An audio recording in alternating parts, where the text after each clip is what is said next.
네, 몸속 지방의 일종으로 몸속에 있는 세포막이라던가 호르몬 같은 것들을 만드는데 아주 결정적인 성분입니다.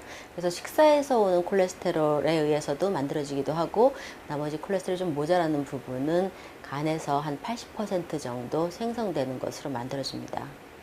콜레스테롤 중에서 우리 몸속에서 지방질이 많이 생성되고 할 때 생성되는 LDL 콜레스테롤이라는 게 일반적으로 나쁜 콜레스테롤이라고 말하는 성분이고요. 음식 중에 과도한 열량이 많거나 이럴 때 더 생성이 증가하게 되기도 합니다. 반면에 좋은 콜레스테롤이라고 알려진 거는 HDL 콜레스테롤이라고 하고요. 일반적으로 나쁜 콜레스테롤, 포화지방 이런 것들을 청소하는 역할을 하는 것이기 때문에 요즘에는 나쁜 콜레스테롤 자체의 역할뿐 아니라 청소를 담당하는 좋은 콜레스테롤의 역할도 굉장히 강조되고 있습니다. 보통 LDL 콜레스테롤이 높으면 심혈관 질환 위험이 높아지는 것으로 생각되고, 또 HDL 콜레스테롤이 높으면 여러 가지 염증도 감소하고 심혈관 질환 위험이 감소하는 것으로 보고됩니다. 네, 총 콜레스테롤이라는 거는 LDL 콜레스테롤과 좋은 역할을 하는 HDL 콜레스테롤, 그 이외에 몸속에 남은 열량을 지방의 형태로 저장하는 중성 지방을 모두 합해서 일컫는 말입니다. 사람마다 정확한 기준은 없지만 전체적으로 총 콜레스테롤이 200mg/dL 전후 되는 것을 적절하다고 생각을 하고요. 보통 240mg/dL 이상이면 조금 많은 것으로 보고 있습니다. 그렇다고 하더라도 이 내부의 성분에 따라서 볼 때 가장 나쁜 콜레스테롤인 LDL 콜레스테롤이 130mg/dL 이상이면 콜레스테롤이 조금 높은 신호라고 저희가 생각합니다. 콜레스테롤은 음식에서 들어오는 성분이 좀 적으면 상대적으로 간에서 만드는 성분이 많아집니다. 일반적으로 콜레스테롤을 높이는 것으로 알려져 있는 고기 중에 있는 포화지방이라던가 기름진 음식, 열량이 높은 음식들이죠. 이런 것들이 콜레스테롤을 높이는 것으로 알려져 있지만 실제로 진료실에서 보는 환자들의 경우는 그런 기름진 음식을 먹지 않는데도 불구하고 콜레스테롤이 높은 분들이 많습니다. 특히 여성분들 같은 경우는 마르고 콜레스테롤 자체는 많이 높은데 실제로 밥에 한국식이 아주 건강식을 해서 열량 섭취가 지나치게 적으신 분들이 있거든요. 그러니까 식사량 자체는 적은데 중간에 떡이라든가 빵이라든가 이제 주로 탄수화물 위주의 식사를 하시는 분들, 콜레스테롤 섭취 자체가 적은 분들은 몸에서 만들어내는 것들이 많기 때문에 일관되게 고기라던가 기름진 음식이 콜레스테롤을 높인다고는 얘기할 수 없고요. 그 대신 공통적으로 보게 되는 거는 한꺼번에 먹는 열량이 많거나 적거나 차이가 심하게 되면 열량이 많았을 때 들어오는 것들을 적었을 때 거를 보상하기 위해서 자꾸 흡수하고 또 콜레스테롤을 만드는 그런 효소의 활성도 많아지고 높아지고 이런 과정을 통해서 콜레스테롤이 늘어나기 때문에 저희가 이제 환자들에게 권하는 것 중에 가장 큰 거는 끼니 때마다의 열량 섭취가 지나치게 변동폭이 크지 않도록 권하는 것을 먼저 합니다. 네, 반드시 그런 것은 아닙니다. 이제 고기와 함께 다른 것들이 많이 들어가서 열량이 과도하게 될 때, 남는 게 많아질 때 콜레스테롤이나 중성지방이 높아지는 경향이 있고요. 그러니까 굶었다가 고기를 왕창 먹는다던가, 특히 남성 같은 경우는 끼니를 굶는 게 굉장히 큰 역할을 하고 저녁에 술과 함께 기름진 음식이나 고기 같은 걸 먹게 될 때 전체 열량 섭취가 많아지면서 콜레스테롤이 높아지는 사람들이 많습니다.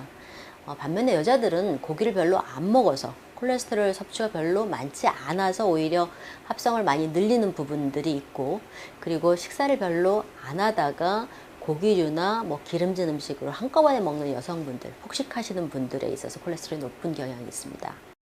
보통 정확하게 얼마라고 얘기를 할 수는 없고요. 사람마다 먹는 섭취 칼로리가 다르기 때문에 전체 칼로리의 20에서 25% 정도를 지방으로 섭취하라고 하고, 그 중에서 반 정도에 해당하는 것을 동물성 지방으로 섭취하라고 보통 얘기를 합니다.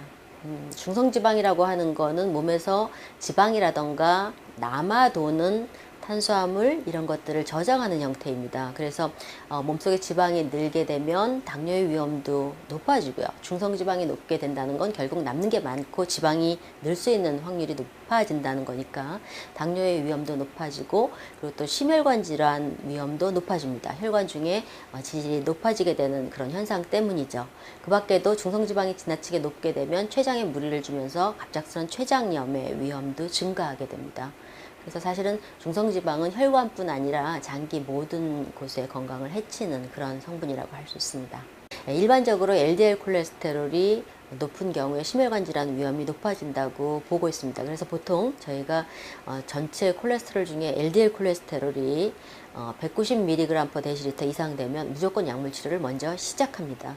그 밖에도 혈압이나 당뇨가 있어서 심혈관 질환 위험이 높은 분들은 보통 정상이라고 하는 130mg/dL에 해당하더라도 조금 더 낮춰서 100mg/dL 이하로 조절하기도 하죠.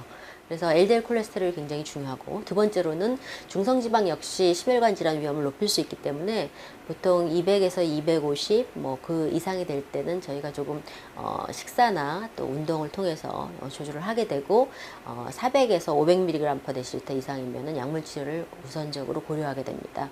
마지막으로 좋은 콜레스테롤인 HDL 콜레스테롤이 낮은 것도 심혈관 질환 위험에 굉장히 큰 요소가 되는데요.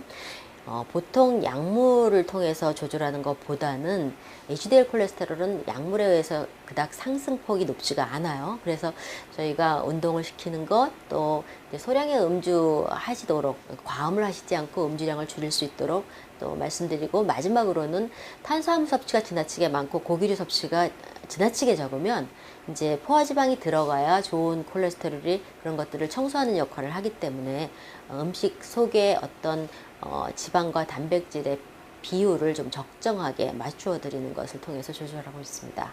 우선 끼니를 거르는 경우에는 거르는 끼니를 식사를 먹어주는 게 우선 첫 번째 방법입니다. 그리고 한꺼번에 많이 먹지 않게 세 끼니 밥과 반찬의 균형, 열량의 균형을 우선 맞춰주는 거 중요하고요. 가급적 여러 번으로 나누어 먹는 게 좋은데, 세 끼니 식사에 2번이나 3번 정도의 간식으로 드실 수 있다면 콜레스테롤 낮추는데 도움이 많이 될 것 같습니다. 여기서 근데 문제는 간식이 빵이라든가 떡이라든가 열량이 굉장히 높은 게 들어가면 오히려 콜레스테롤을 높일 수 있어서 간단하게 우유라든가 과일 종류로 섭취하게 합니다.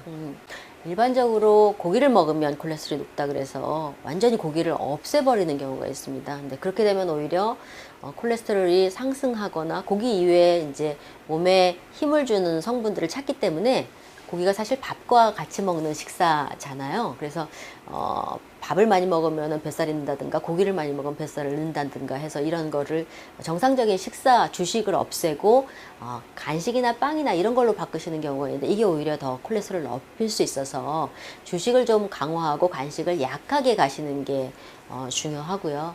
그리고 야채만 먹는 것, 이런 것들이 콜레스테롤 낮추는데 무조건 좋을 것이라고 생각하는 그런 경향이 있습니다. 왜냐하면 야채나 이런 성분에 있는 식물성 콜레스테롤이 엘고스테롤이나 이런 것들이 동물성 콜레스테롤의 흡수를 막기 때문에 기본적으로 맞는 내용이긴 하지만, 그런 것들의 동물성 식품의 섭취가 적은 사람들에 있어서 야채 효과는 미미할 것으로 생각되는 부분이 있어서, 이런 분들은 우선 식사 전체적으로 균형을 좀 맞추시는 것을 먼저 하실 필요가 있습니다. 콜레스테롤이 높다고 할 때 운동을 통해서 해결하려고 하시는 경우가 많아요. 그런데 중성지방은 확실히 남는 지방이기 때문에 운동만 하면 100mg/dL 이상 줄어듭니다. 반면에 콜레스테롤은 운동의 영향을 거의 받지 않습니다. 한 4% 받는다고 되어 있어서요. 그래서 콜레스테롤 높으신 분들이 운동을 과도하게 하시는 건 도움이 되지 않습니다.